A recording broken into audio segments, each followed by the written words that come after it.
Grisú, de Baldomero Lilio.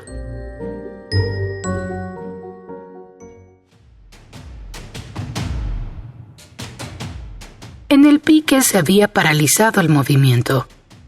Los tumbadores fumaban silenciosamente entre las hileras de vagonetas vacías, y el capataz mayor de la mina, un hombrecillo flaco cuyo rostro rapado de pómulos salientes revelaba firmeza y astucia, aguardaba de pie con su linterna encendida junto al ascensor inmóvil.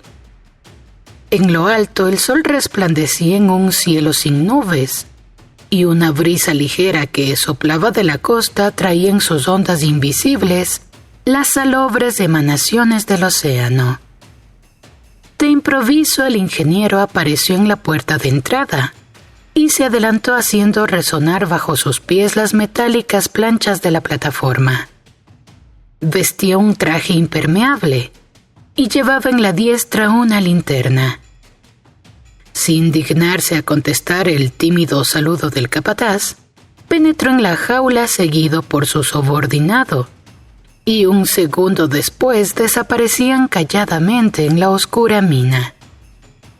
Cuando 2 minutos después el ascensor se detenía frente a la galería principal, las risotadas, las voces y los gritos que atronaban aquella parte de la mina cesaron como por encanto, y un cuchicheo temeroso brotó de las tinieblas y se propagó rápido bajo la sombría bóveda.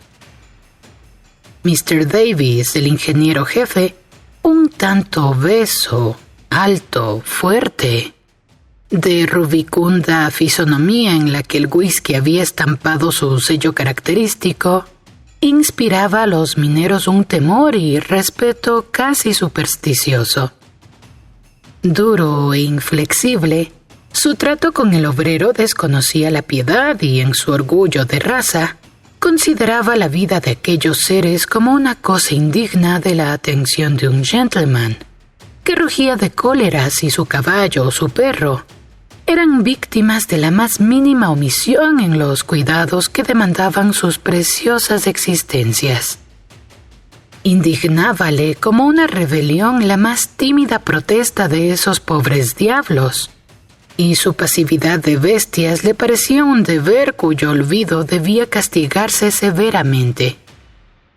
Las visitas de inspección que de tarde en tarde le imponía su puesto de ingeniero director eran el punto negro de su vida refinada y sibarítica. Un humor endiablado se apoderaba de su ánimo durante aquellas fatigosas excursiones. Su irritabilidad se traducía en la aplicación de castigos y de multas, que caían indistintamente sobre grandes y pequeños, y su presencia anunciada por la blanca luz de su linterna era más temida en la mina que los hundimientos y las explosiones del Grisú. Ese día, como siempre, la noticia de su bajada había producido cierta excitación en las diversas faenas. Los obreros fijaban una mirada recelosa en cada lucecilla que brillaba en las tinieblas, creyendo ver a cada instante aparecer aquel blanquecino y temido resplandor. Por todas partes se trabajaba con febril actividad. Los barreteros, con el cuerpo encogido, doblado a veces en posturas inverosímiles, arrancaban trozo a trozo el quebradizo metal que los carretilleros conducían empujando las rechinantes vagonetas hasta los tornos de las galerías de arrastre. El ingeniero con su acompañante se detuvieron algunos momentos en el departamento de los capataces, donde el primero se impuso de los detalles y necesidades que había hecho indispensable su presencia. Después de dar allí algunas órdenes, siempre en compañía del capataz mayor, se dirigió hacia el interior de la mina recorriendo tortuosos corredores y estrechísimos pasadizos llenos de lodo. Sentado en la parte plana de una vagoneta a la que se habían quitado las maderas laterales, hacía de vez en cuando alguna observación a su subalterno que seguía tras el carro trabajosamente. Dos muchachos sin más traje que el pantalón de tela conducían el singular vehículo. El uno empujaba de atrás y el otro, enganchado como un caballo, tiraba de adelante. Este último daba grandes muestras de cansancio. El cuerpo inundado de sudor y la expresión angustiosa de su semblante revelaban la fatiga de un esfuerzo muscular excesivo.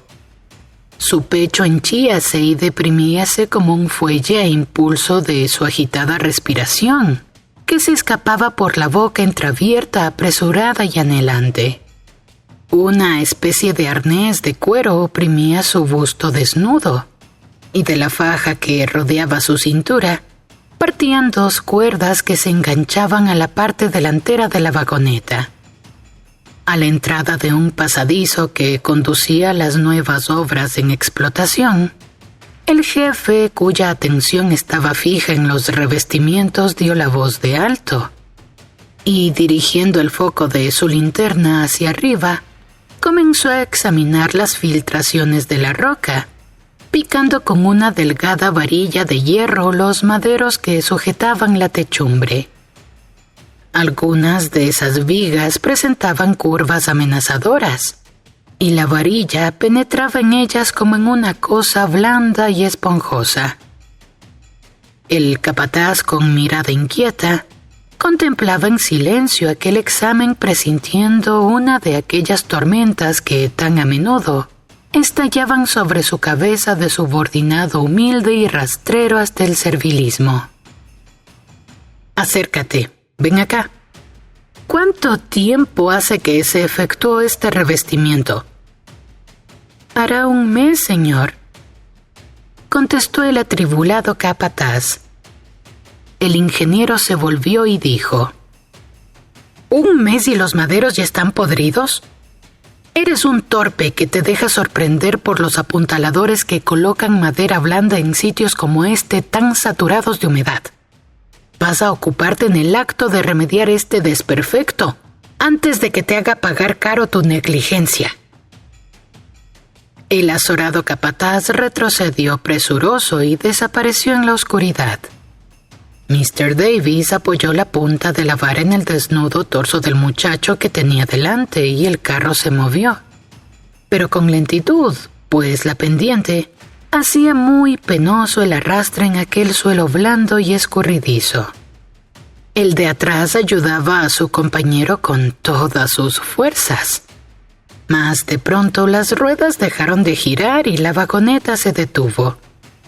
De bruces en el lodo, asido con ambas manos en los rieles en actitud de arrastrar aún, yacía el más joven de los conductores. A pesar de su valor, la fatiga lo había vencido. La voz del jefe, a quien la perspectiva de tener que arrastrarse doblado en dos por aquel suelo encarchado y sucio ponía fuera de sí, resonó colérica en la galería.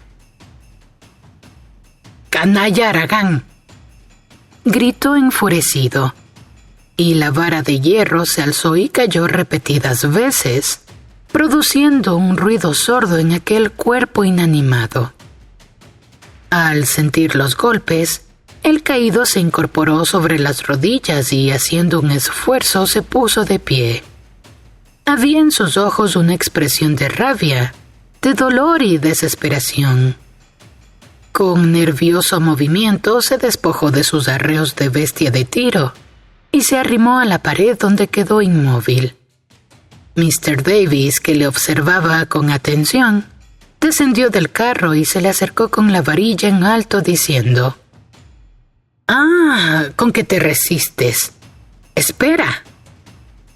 Pero viendo que la víctima, por toda defensa, cruzaba sus brazos sobre la cabeza, se detuvo. Quedó indeciso un momento y luego con voz tunante profirió: «Vete, fuera de aquí». Y volviéndose al otro muchacho, que temblaba como la hoja en el árbol, le ordenó imperiosamente: «Tú, sígueme». Y encorvando su alta estatura, continuó adelante por la lóbrega galería.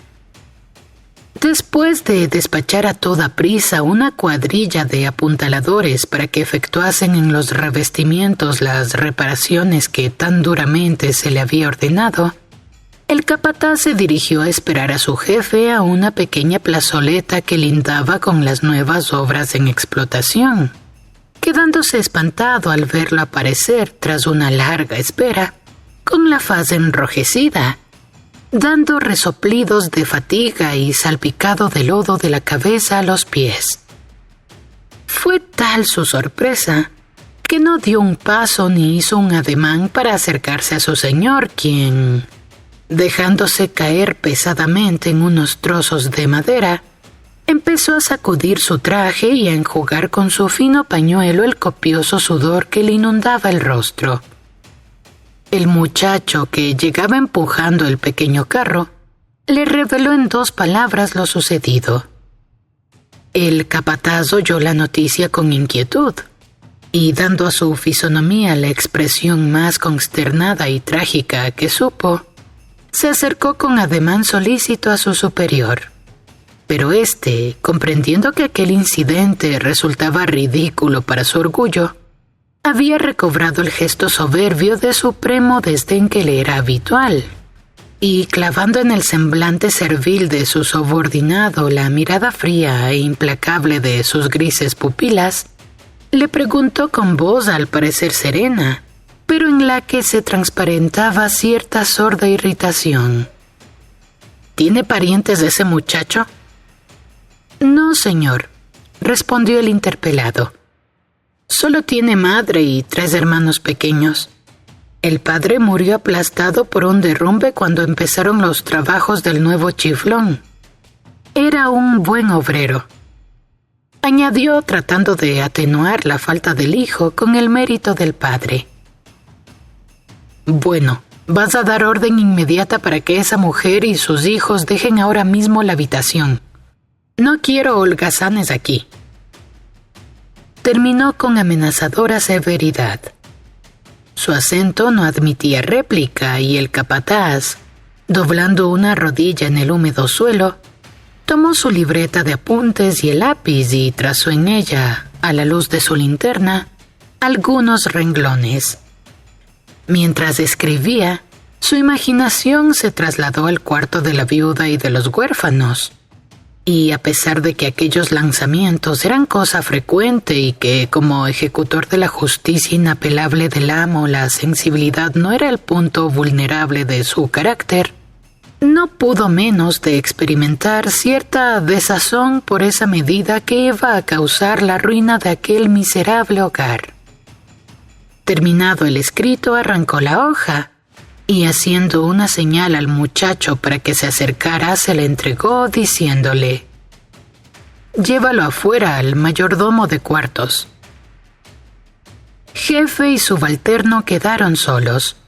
En la plazoleta que servía de depósito de materiales, veíanse a la luz de las linternas trozos de maderas de revestimientos, montones de rieles y mangos de piquetas, esparcidos alrededor de los negros muros en los cuales se dibujaban las aberturas, más negras aún, de siniestros pasadizos.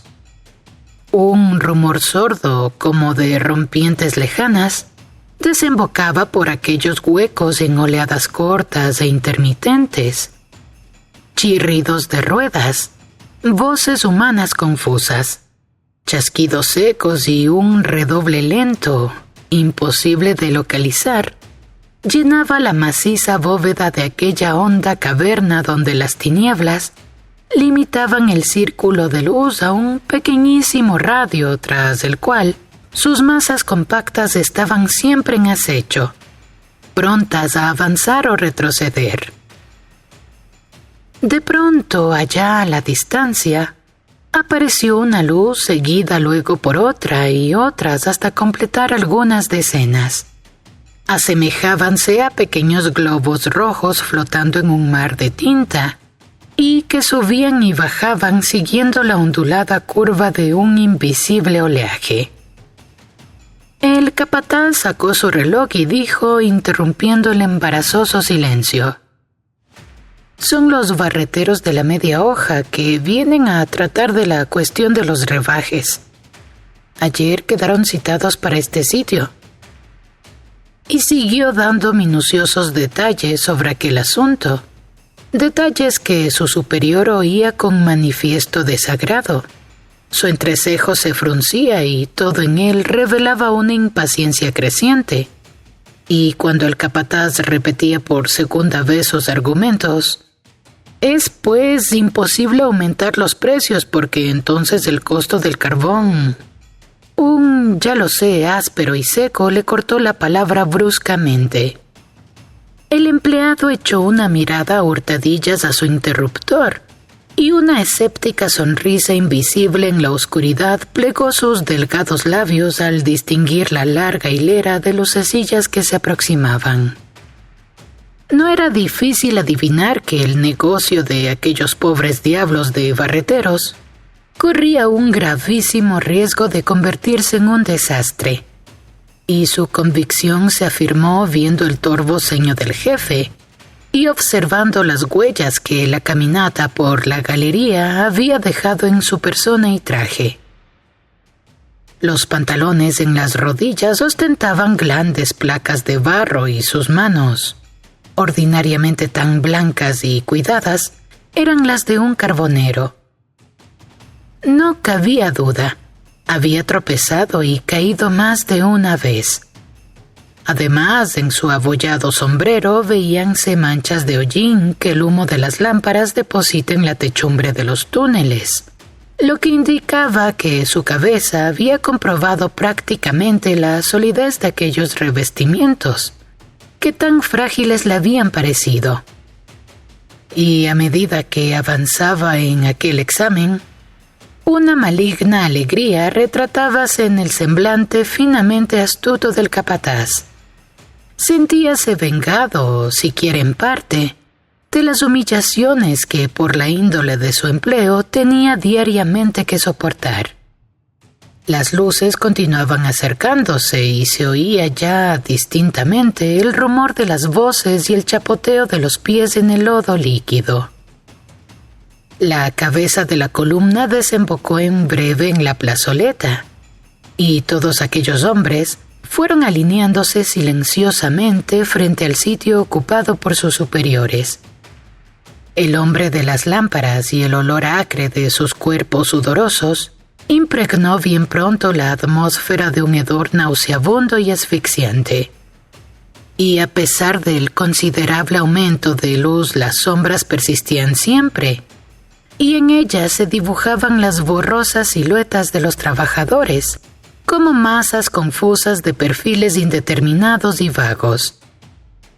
Mr. Davis continuaba impasible sobre su banco de piedra, con las manos cruzadas sobre su grueso abdomen, dejando adivinar en la penumbra los recios contornos de su poderosa musculatura.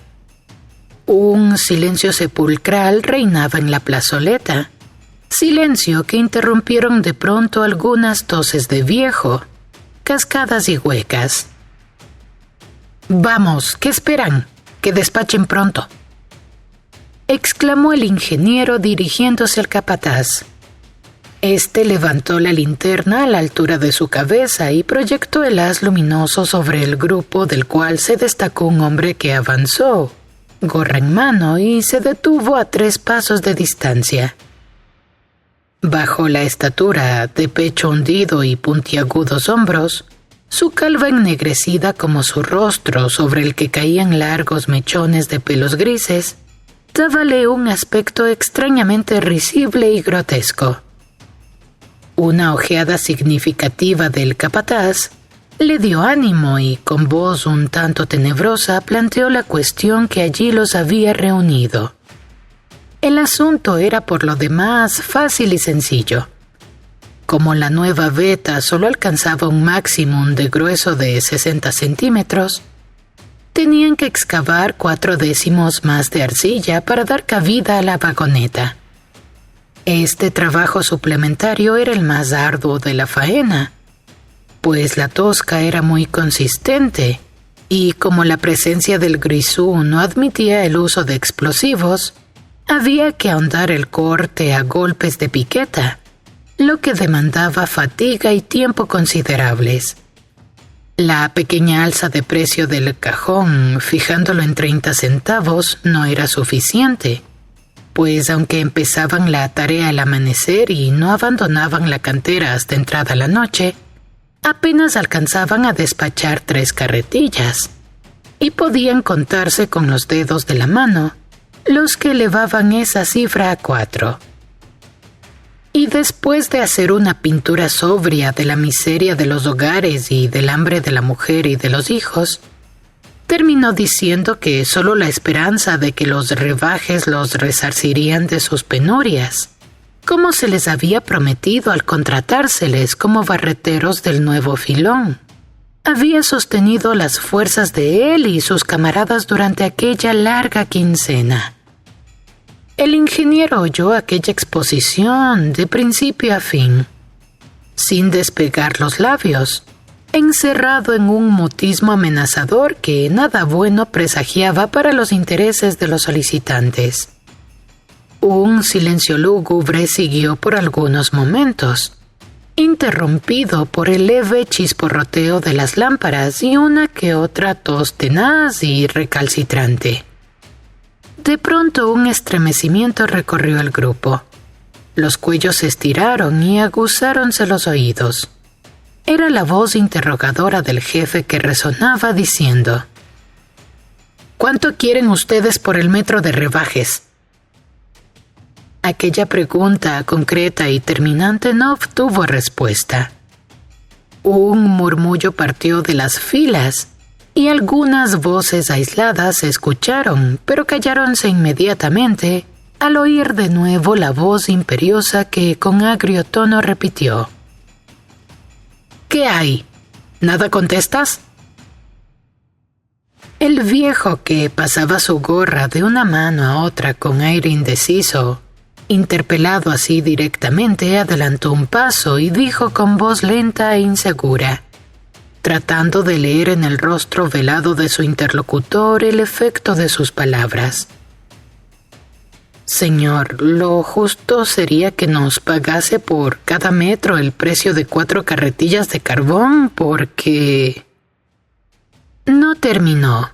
El ingeniero se había puesto de pie y su obesa persona se destacó tomando proporciones amenazadoras en la nebulosa penumbra. «Son unos insolentes», gritó con voz rebosante de ira. «Unos imbéciles que creen que voy a derrochar los dineros de la compañía en fomentar la pereza de un hato de holgazanes, que en vez de trabajar se echan a dormir como cerdos por los rincones de las galerías». Hizo una pausa para tomar aliento y agregó como si hablase consigo mismo: «Pero conozco los ardides y sé lo que valen las lamentaciones hipócritas de semejante canalla». Y encarándose con el capataz le ordenó recalcando cada una de sus palabras: «Abonarás por el metro de rebajes en la media hoja 30 centavos a los barreteros que extraigan por término medio cuarto de cajones de carbón diario. Los que no alcancen a esta cifra solo cobrarán el precio del mineral». Estaba furioso, porque a pesar de las economías introducidas, el carbón resultaba allí más caro que en los demás filones, y las exigencias de los obreros, que no hacían sino confirmar aquel mal éxito, aumentaban su despecho, pues íbale en ello su prestigio, puesto en peligro por el error lamentable de sus cálculos y previsiones. Bajo sus negras caretas los mineros palidecieron hasta la lividez. Aquellas palabras vibraron en sus oídos, repercutiendo en lo más hondo de sus almas como el toque apocalíptico de las trompetas del juicio final. Una expresión estúpida, un estupor cercano a la idiotez se pintó en sus dilatadas pupilas, y sus rodillas flaquearon como si súbitamente se hubiese hundido sobre ellos la sombría bóveda. Mas era tal el temor que les inspiraba la figura irritada e imponente del amo, y tal el dominio que su autoridad todopoderosa ejercía en sus pobres espíritus envilecidos por tantos años de servidumbre, que nadie hizo un ademán ni dejó escapar la menor protesta. Pero luego vino la reacción. Era tan enorme el despojo, tan durísima la pena, que sus cerebros atontados un instante por aquel golpe de masa, recobraron de nuevo la conciencia de sus actos. El primero que recobró el uso de sus facultades fue el viejo de la tiznada calva, quien, viendo que el jefe iba a marcharse, le cerró resueltamente el paso, diciendo con plañidera voz: «Señor, apiádese de nosotros, que se nos cumpla lo prometido. Lo hemos ganado con nuestra sangre. Mire usted».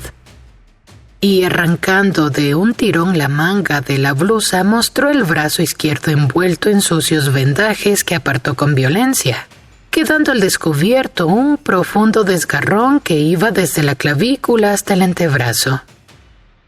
Aquella llaga privada de su apósito empezó a manar sangre en abundancia.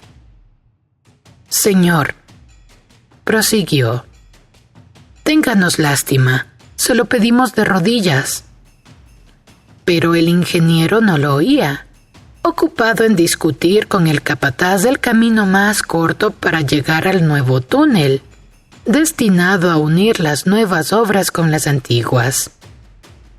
Un murmullo amenazador se alzó tras él cuando se puso en marcha, y el viejo, viendo que abandonaba la plazoleta, en un acceso de desesperación alargó la mano y lo cogió de la ropa. Un brazo formidable se alzó en la oscuridad y de un furioso revés lanzó al atrevido a 10 pasos de distancia. Se oyó un ruido sordo, un quejido y todo quedó otra vez en silencio. Un momento después el jefe y su acompañante desaparecían en un ángulo del corredor. En la plazoleta se desarrolló entonces una escena digna de los condenados del infierno. En la lobreguez de la sombra agitáronse las luces de las lámparas, moviéndose en todas direcciones, y terribles juramentos y atroces blasfemias sonaron en las tinieblas, yendo a despertar a lo largo de los muros los ecos tristemente lúgubres de la roca tan insensible como el feroz egoísmo humano ante aquella inmensa desolación. Algunos se habían echado en el suelo y, mudos como masas inertes, permanecían anonadados sin ver ni oír lo que pasaba a su alrededor. Un vejete lloraba en silencio acurrucado en un rincón, y sus lágrimas trazaban sinuosos surcos en la cobriza y arrugada piel de su tiznado rostro. En otros grupos se discutía y gesticulaba acaloradamente, y el ruido de la disputa era interrumpido a cada instante por maldiciones y rugidos de cólera y de dolor. Un muchacho alto y flaco, con los puños crispados, se paseaba entre los grupos oyendo los distintos pareceres, y convencido de que aquello no tenía remedio, que la sentencia dictada era inapelable, en un rato de furor estrelló la lámpara en el muro, donde se hizo 1000 pedazos y empezó a dar cabezadas contra la roca, hasta rodar desvanecido al pie de la muralla.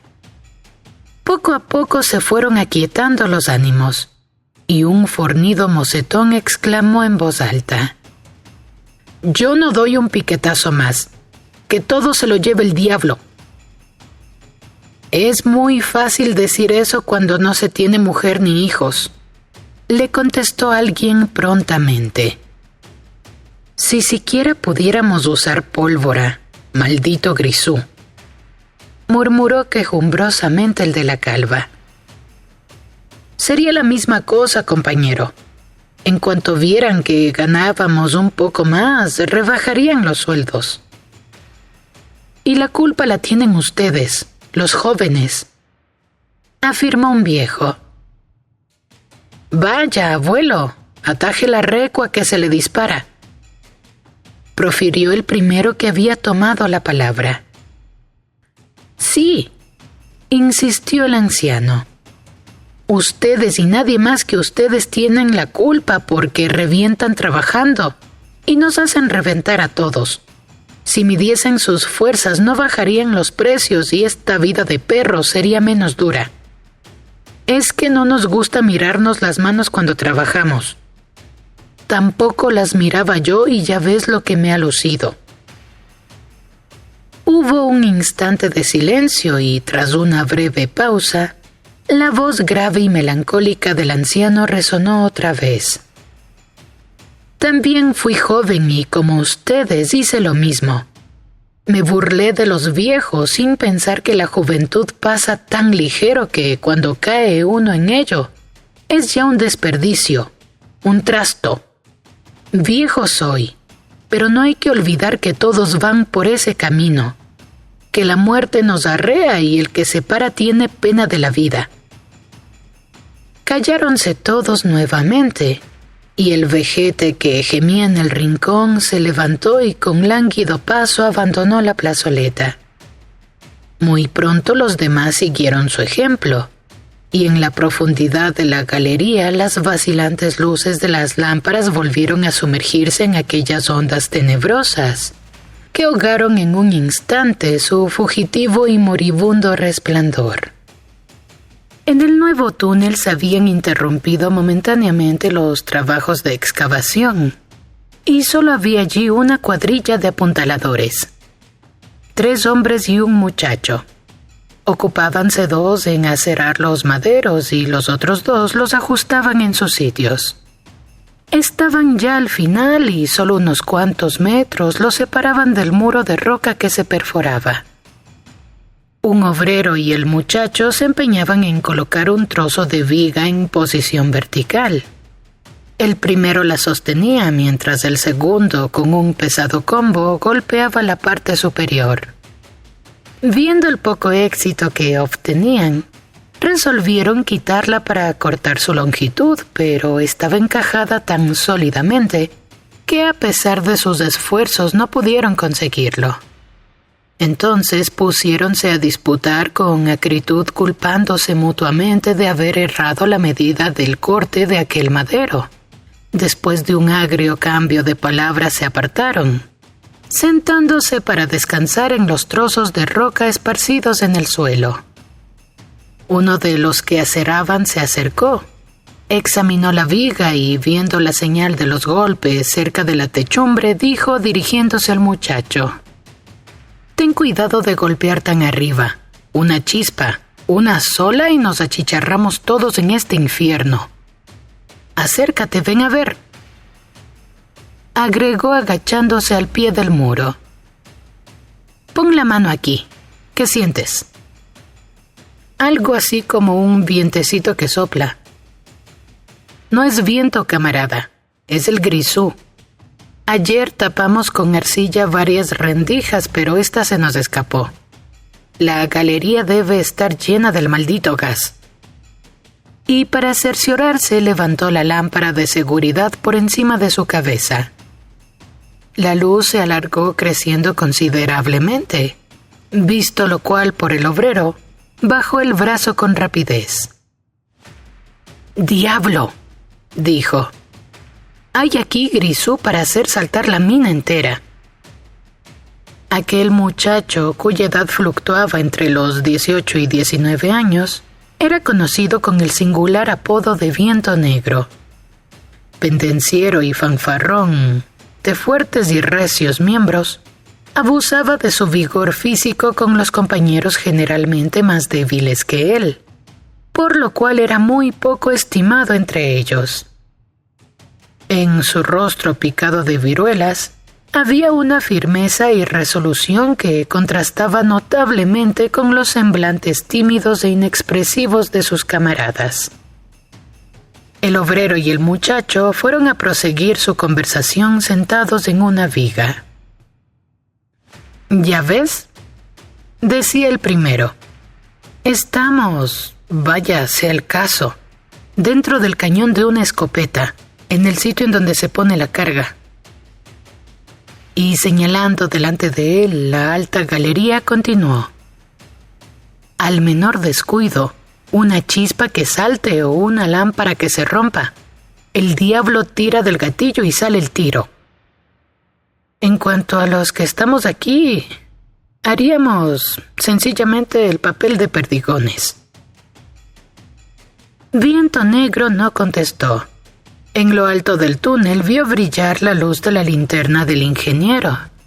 El otro también la había visto y, levantándose ambos con premura, fueron a proseguir la interrumpida tarea. El muchacho cogió el combo y se dispuso a golpear la viga, pero su compañero se lo impidió diciéndole: «¿No ves, torpe, que eso es inútil? Pero ahí vienen y es preciso hacer algo». «Yo no hago nada, y cuando lleguen diré que me den otro ayudante, porque tú para nada te cuidas de mis observaciones». Y de nuevo se enconó la discusión y hubieran llegado las manos si la presencia de los superiores no lo hubiese impedido. Jefe y subalterno examinaron con atención los revestimientos, y muy luego la mirada vigilante del capataz se fijó en la viga objeto de la disputa. «¿Qué es esto, Juan?» «Es por culpa de este señor», respondió el obrero señalando al muchacho. «Hace lo que le da la gana y no obedece mis órdenes». Los ojos penetrantes del capataz se clavaron en Viento Negro y exclamó de pronto en tono de amenaza: «Ah, eres tú el que cortó ayer la cuerda de señales del departamento de los capataces. Tienes 5 pesos de multa por la fechoría». «No he sido yo», rugió el interpelado pálido de cólera. El capataz se encogió de hombros con indiferencia, pero viendo la inmovilidad del obrero y la furiosa mirada que brotaba de sus ojos, le gritó con imperio: «¿Qué haces ahí, maldito holgazán? Pronto, a quitar ese madero». El muchacho no se movió. En su alma inculta e indómita, aquella multa que tan injustamente se le aplicaba prodújole el efecto de un latigazo, irritando hasta la exasperación su fiero y resuelto carácter. El capataz, furioso por aquel insólito desconocimiento de su autoridad, cogió del cuello al desobediente y, dándole un empellón hacia adelante, remató la agresión aplicándole un violento puntapié por detrás. Jamás lo hubiera hecho. Viento Negro se revolvió contra él como un tigre y, asestándole una tremenda cabezada en mitad del pecho, lo tendió exámine en el duro pavimento. El ingeniero, que cerca de allí hacía anotaciones en su cartera y que, impuesto de la disputa, se preparaba a intervenir, se volvió a oír el golpe de la caída y, percibiendo una sombra que se deslizaba pegada al muro, de un salto se puso delante, cerrándole el paso. El fugitivo quiso evadirse por el otro lado, pero un puño de hierro lo cogió de un brazo y lo arrastró como una pluma al fondo del túnel. Sentado en una piedra, rodeado por los obreros, el capataz, vuelto de su pasajero desvanecimiento, respiraba con dificultad. Al ver a su agresor quiso abalanzarse sobre él, pero un ademán del ingeniero lo contuvo. «Le ha dado una cabezada en el pecho», dijeron los obreros contestando a la mirada interrogadora del jefe, quien, sin soltar el brazo de su prisionero, lo condujo frente a la viga y le ordenó con tono tranquilo, casi amistoso: «Ante todo vas a colocar este soporte en su sitio». «He dicho que no quiero trabajar», repuso con voz sorda y opaca Viento Negro. «Y yo he dicho que trabajarás. Si no te basta el martillo, puedes ensayar las cabezadas en las que eres tan diestro». Una explosión de risa saludó la cuchufleta, que hizo palidecer de rabia el desfigurado rostro del obrero, quien paseó a su alrededor la mirada de fiera acorralada en la que brillaba la llama sombría de una indomable resolución. Y de pronto, contrayendo sus músculos, dio un salto hacia adelante tratando de pasar por el espacio descubierto entre el cuerpo del ingeniero y el muro del corredor. Pero un terrible puñetazo que le alcanzó en pleno rostro lo arrojó de espaldas con extremada violencia. Se incorporó apoyándose en las manos y las rodillas, mas una feroz patada en los riñones lo echó a rodar de nuevo por entre los escombros de la galería. Los testigos de aquella escena no respiraban y seguían con avidez todas sus peripecias. Viento Negro, lleno de lodo, espantoso, sangriento, se puso de pie. Un hilo de sangre brotaba de su ojo derecho e iba a perderse en la comisura de los labios. Pero con paso firme se adelantó y, cogiendo el combo, se puso a descargar furiosos golpes en la inclinada viga. La sonrisa del orgullo satisfecho resplandecía en la ancha faz del ingeniero. Había domado la fierecilla, y a cada furibundo golpe que hacía resbalar el madero sobre la roca repetía plácidamente: «Bien, muchacho, bravo, bien, bien». El capataz fue el único que percibió el peligro, pero solo alcanzó a ponerse de pie. En la negra techumbre brillaron unas tras otras algunas chispas. Viento Negro había dejado deslizarse por sus manos el mango del combo hasta su extremidad, y la masa de acero, al rozar las agudas aristas de la roca, había producido en ellas el efecto fulminante del choque del eslabón con el pedernal. Una llama azulada recorrió velozmente el combado techo del túnel, y la masa de aire contenida entre sus muros se inflamó, convirtiéndose en una inmensa llamarada. Los cabellos y los trajes ardieron, y una luz vivísima de extraordinaria intensidad iluminó hasta los rincones más oscuros de la inclinada galería. Pero aquella pavorosa visión solo duró el brevísimo espacio de un segundo. Un terrible crujido conmovió las entrañas de la roca, y los 6 hombres envueltos en un torbellino de llamas, de trozos de madera y de piedras, fueron proyectados con espantosa violencia a lo largo del corredor. Al sordo estallido de la formidable explosión, los habitantes del pequeño caserío se agolparon a las puertas y ventanas de sus viviendas, y fijando sus azorados ojos en las construcciones de la mina, presenciaron llenos de espanto algo como la repentina erupción de un volcán. Bajo el cielo azul, sereno y límpido, sin asomo de humo ni de llamas, los maderos de la Cabria, arrancados de sus sitios por una fuerza prodigiosa, fueron lanzados hacia arriba en todas direcciones. Una de las jaulas de hierro, recorriendo el angosto tubo del pozo como un proyectil el ánima de un cañón, subió recta hasta una inmensa altura. Los moradores de la población minera, en su mayor parte mujeres y niños, se abalanzaron en confuso tropel hacia el pique, donde todo era confusión y desorden. Los obreros corrían de un lado para otro, despavoridos sin hallar qué hacer. Mas la presencia de ánimo del capataz de turno los tranquilizó un tanto, y bajo su dirección pusiéronse a trabajar con febril actividad. Las jaulas habían desaparecido y con ellas uno de los cables, pero el otro estaba aún intacto enrollado en la bobina. Con rapidez se montó una polea sobre la boca del pozo, y atando un cubo de madera a la extremidad del cable, quedó todo listo para efectuar la bajada. El capataz y 2 obreros se disponían ya a llevar a efecto esta operación cuando una espesa humareda que empezó a brotar desde abajo impidió y hubo que aguardar que los ventiladores barrieran aquel obstáculo.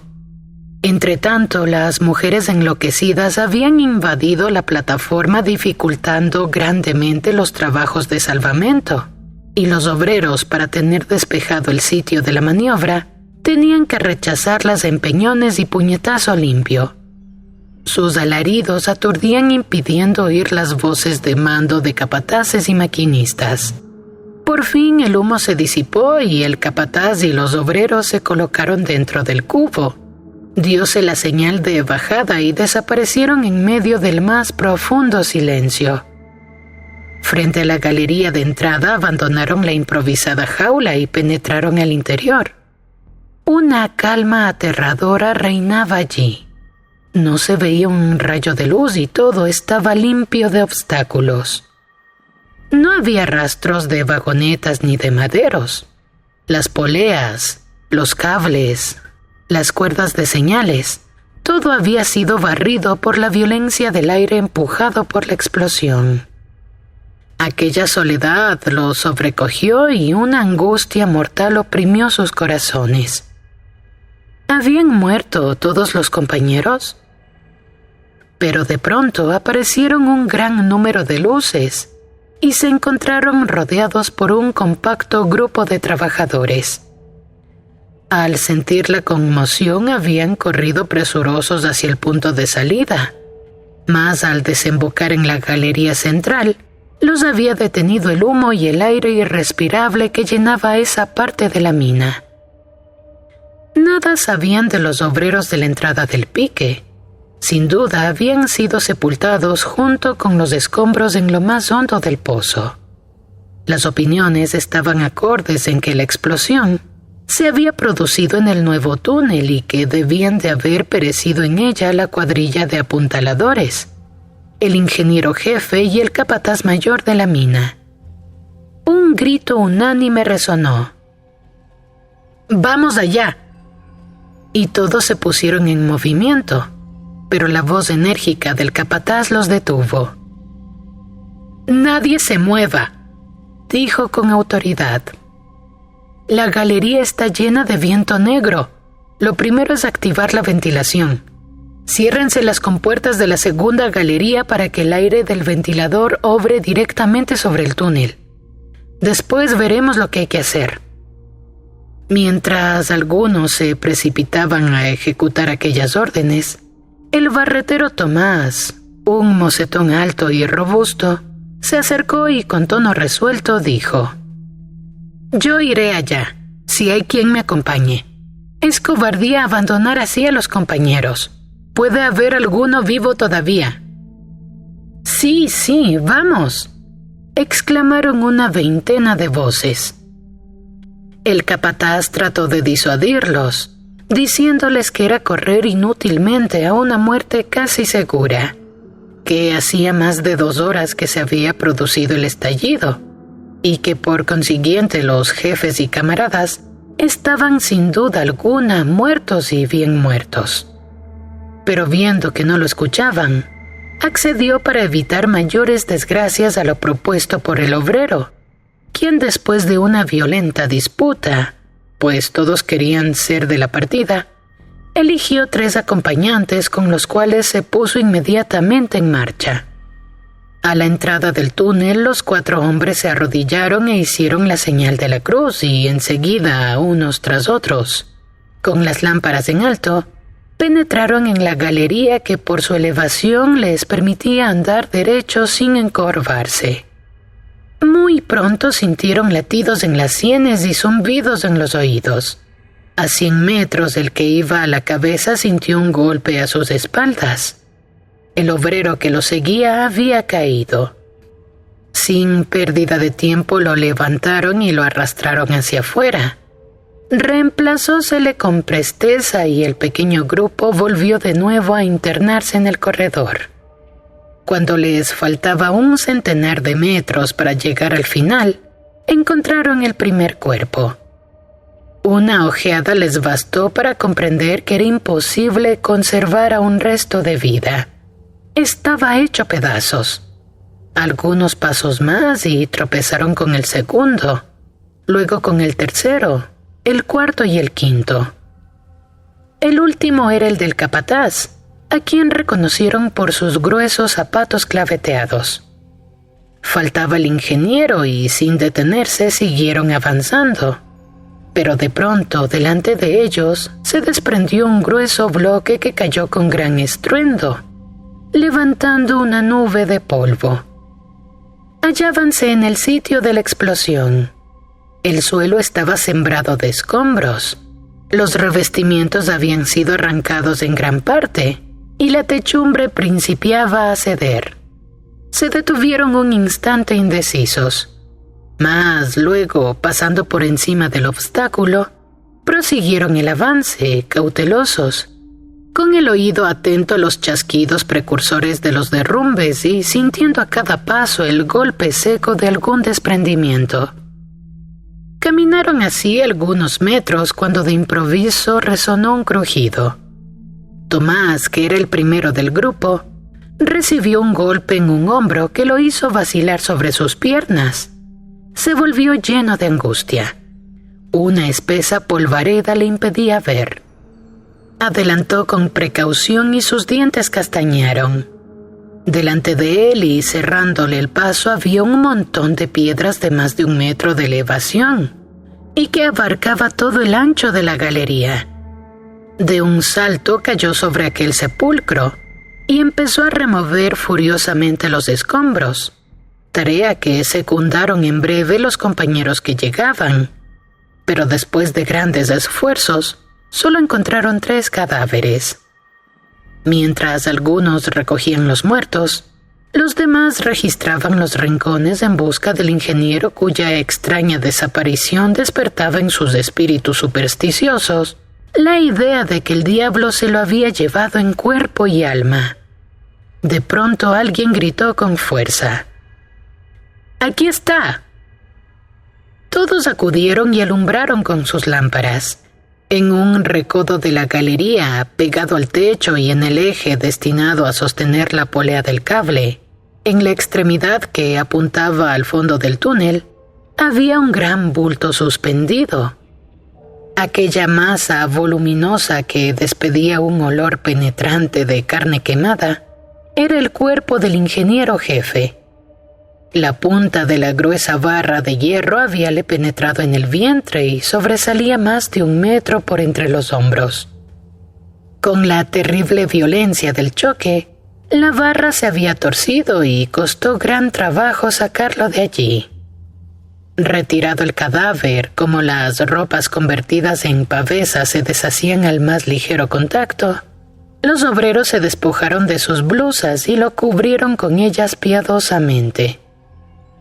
En sus rudas almas no había asomo de odio ni de rencor.